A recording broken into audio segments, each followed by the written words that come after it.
नमस्कार दोस्तों। आज की वीडियो में हम इस क्वेश्चन का आंसर खोजने की कोशिश करेंगे।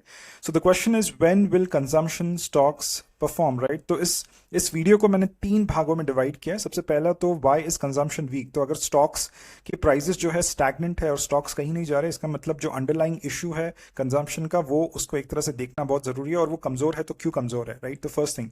Second thing, what are the leading indicators of a turn around, कि अगर ये टर्न अराउंड होगा तो कब होगा, 2 क्वार्टर्स के बाद होगा, 1 साल के बाद होगा, कब होगा ये टर्न अराउंड कंजम्पशन स्टॉक्स में, right.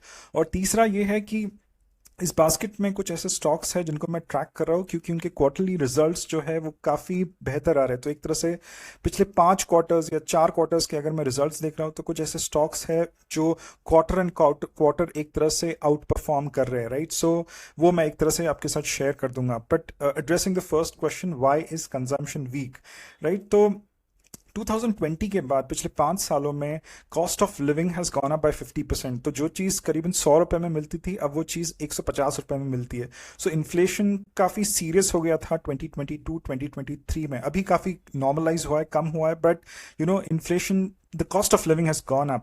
With the cost of living has gone up, the wages have been stagnant. तो अगर आप nominal wages growth देखोगे पिछले 1 साल का, it's been just 0.8%, 1% भी नहीं है, 0.8% का इंक्रीज है नॉमिनल वेजेस में, राइट। कॉर्पोरेट प्रॉफिट्स बहुत ऊपर गए। तो अगर कोई जॉब कर रहा है और किसी ने स्टॉक मार्केट में इन्वेस्ट किया तो उसने कैपिटल गेन्स या फिर वेल्थ बनाया होगा। बट अगर कोई कैपिटल मार्केट्स में नहीं है या फिर स्टॉक्स में इन्वेस्ट नहीं करता है और सिर्फ सैलरी लेता है और उसको सेव करता है, तो उसने इतना वेल्थ नहीं बनाया होगा। तो corporate profits have gone up but the wages have been stagnant for a couple of years, and last year the wage growth, nominal wage growth was only 0.8%। ये सबसे बड़ा कारण है। दूसरा एक जो चीज़ है कि हाउस होल्ड बैलेंस शीट्स काफ़ी स्ट्रेस में आ गए। तो जैसे कंपनीज की बैलेंस शीट्स होती है, कंट्रीज की बैलेंस शीट्स होती है, हमारी भी एक तरह से बैलेंस शीट्स होती है। तो प्री पैंडमिक मतलब 2020 में करीबन the savings made around 9% of our total GDP.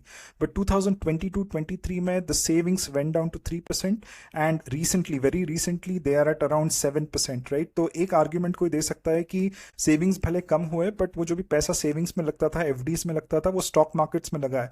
But stock markets भी पिछले 1 साल में काफी बेरिश मोड पे रहे, काफी वॉलेटाइल मोड पे रहे। तो नॉर्मली क्या होता है, जब भी कोई बुल रन खत्म होता है तो स्टॉक मार्केट से जो लोग पैसा बनाते हैं वो लोग रियल एस्टेट और कार्स में बहुत इन्वेस्ट करते हैं। बट अगर आप पिछले 1 साल की रियल एस्टेट और कार्स की कहानी देखोगे तो काफी ठंडी पड़ी है कार्स की। एक साथ specially auto growth is just 2 to 3%, right. तो लोगों ने पैसा बनाया नहीं है स्टॉक मार्केट में पिछले 1 साल में, जिसकी वजह से उन्होंने खर्च नहीं किया, कंज्यूमर डिस्क्रिशनरी में खर्च नहीं किया है, right.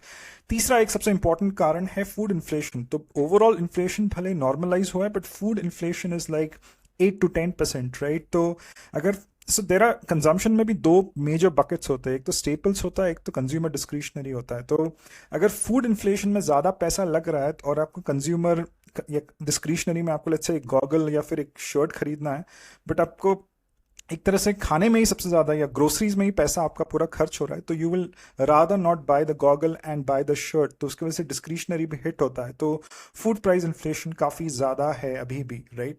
And the last point is the urban rural diversion in demand. तो जो अर्बन ग्रोथ है वो 2 to 3% से हुई है पिछले 5 क्वार्टर में, बट जो रूरल ग्रोथ है that has happened at a pace of around 8 to 9%। तो जो हमारे अपॉर्चुनिटीज है वो रूरल ग्रोथ में या रूरल सेक्टर में या रूरल सेटिंग में है, राइट। जो कि स्टॉक्स की मैं बात कर रहा हूँ, right. So what are the leading indicators for a turn around. So I was reading these 2 reports, right. एक तो नुवामा का एक रिपोर्ट है, काफी सही रिपोर्ट है। दूसरा एचडीएफसी सिक्योरिटीज का रिपोर्ट पढ़ रहा था, and they saying that the turn around would be felt in the second quarter of this year. मतलब जो दिवाली दशहरा का क्वार्टर होता है, Q2 होता है, उसमें एक तरह से टर्न अराउंड आएगा। और उसके ये जो 4 एविडेंट कारण है, एक तो इनकम टैक्स का जो रिलीफ मिला है वो काफी काम करेगा। दूसरा, रिजर्व बैंक ऑफ इंडिया ने मॉनेटरी ईजिंग जो किया है वो उसका लाभ मिलेगा। तीसरा, ओवरऑल इन्फ्लेशन और कम होगा, जितना कम है उससे और कम होगा। और चौथा कारण होगा कि जो रूरल में डिमांड दिखा है वो कहीं ना कहीं स्पिल ओवर होगा एक तरह अर्बन सेंटर्स में। एंड एक तरह से तो सबसे पहली कंपनी में जो ट्रैक कर रहा हूँ वो है हिंदुस्तान यूनिलीवर। करीबन 50% जो सेल्स है वो रूरल इंडिया से आते हैं। तो इसके स्टॉक प्राइस में मुझे एक थोड़ा अप ट्रेंड दिखा बहुत रिसेंटली, इनके नंबर्स अच्छे हो सकते हैं, राइट। डाबर के करीबन 45% सेल्स जो है वो रूरल इंडिया से आते हैं, तो इसका भी स्टॉक प्राइस थोड़ा ऊपर जाते हुए दिख रहा है। एक और कंपनी है इंटीग्रेटेड इंडस्ट्रीज, ये माइक्रो कैप कंपनी है, Tier 3 Tier 4 मार्केट में बिस्किट्स बेचते हैं ये लोग। माइक्रो कैप कंपनी, इसका मैंने एनालिसिस एनालिसिस किया है, मुझे लगता है कि this company could benefit out of the rural stimulus और द रूरल ग्रोथ.